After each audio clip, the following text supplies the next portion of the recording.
Hai semuanya, selamat datang di kelas prakaryanya Memfike. Jangan lupa siapkan buku catatanmu ya untuk mencatat hal-hal yang penting dalam pelajaran kali ini.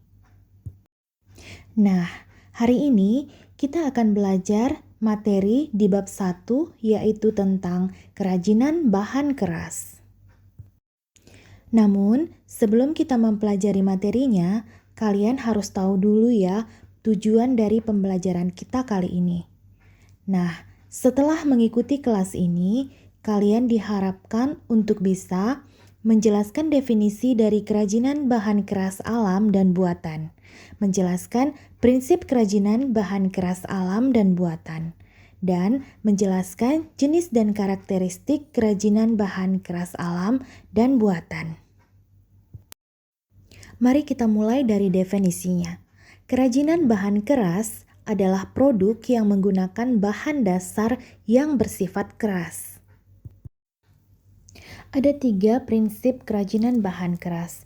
Yang pertama, keunikan bahannya. Yang kedua, keragaman muatan nilainya. Dan yang ketiga, aspek rancangannya. Kita bahas satu persatu yuk. Prinsip pertama, keunikan bahan kerajinan. Bahan kerajinan biasanya dibuat dari bahan alam, bahan buatan, bahan limbah organik, dan bahkan bahan limbah anorganik. Nah, kalian pasti udah belajar tentang ini kan di kelas 7 dan 8. Nah, sudah nggak asing lagi kan? Prinsip yang kedua, keragaman muatan nilai dalam produk kerajinan. Ada 4 nilai yang dapat diamati dalam produk kerajinan.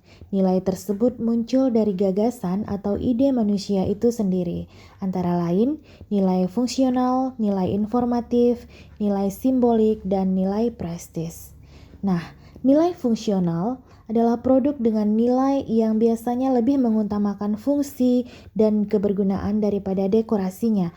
Contohnya, cangkir yang terbuat dari kayu. Nah, produk yang dengan nilai informatif biasanya merupakan produk yang memberikan informasi atau menerangkan sesuatu. Contohnya, jam yang terbuat dari kayu. Nah, kira-kira informasi apa nih yang kamu bisa dapatkan dari jam yang terbuat dari kayu? Ya, kamu bisa tahu waktu ya kan? Nah, lalu ada produk dengan nilai simbolik.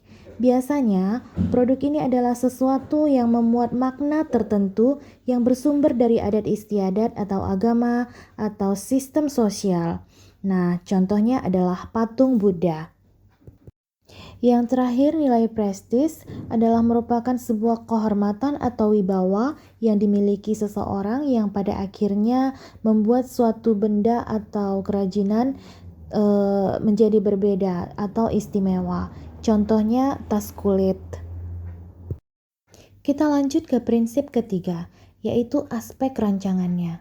Adapun aspek yang mempengaruhi kerajinan bahan keras adalah faktor teknis, faktor ekonomis, faktor ergonomis, faktor sains and teknologi, faktor estetika, dan faktor kondisi lingkungan sekitar. Kemudian mari kita lihat karakteristik kerajinan bahan keras. Terbagi 2, yaitu bahan keras alam dan bahan keras buatan. Kita lihat perbedaannya, di mana bahan keras alam adalah merupakan kerajinan yang bahan baku pembuatannya berasal dari alam. Sebagai contoh adalah kayu, biji-bijian, bambu, batu, kerang, dan rotan. Nah, sementara bahan keras buatan adalah bahan kerajinan yang dibuat dari bahan yang diolah menjadi bahan yang keras, sehingga dapat digunakan menjadi barang kerajinan. Sebagai contoh adalah kaca, logam, dan juga besi. Demikianlah penjelasan dari pembelajaran kita pada hari ini. Selanjutnya adalah penugasan. Penugasan yang akan memberikan adalah melalui link Google Form. Untuk linknya akan share melalui WA grup kita. Penugasannya terkait identifikasi bahan keras. Nah, nanti kalian akan menentukan apakah gambar yang ada di dalam soal-soal Google Form tersebut termasuk ke dalam bahan alam atau bahan buatan. Sedikit saya jelaskan tentang teknis penugasannya. Pertama, kalian klik link yang saya share di WA Group, link Google Form-nya, lalu akan muncul tampilan seperti ini. Nah, setelah muncul tampilan seperti ini, kerajinan bahan keras, kalian ketik email, lalu ketik nama, pilih kelas, dan pilih jawaban yang benar dari gambar-gambar yang tersedia. Lalu, pada akhirnya nanti kalian kirim atau submit. Dan setelah itu nilai kalian akan keluar, kalian bisa lihat hasil pekerjaan kalian. Oke? Akhir kata, Mem ucapkan selamat belajar dan selamat mengerjakan tugas ya. Nah, sampai jumpa di kelas prakarya Mem Vike berikutnya. See you!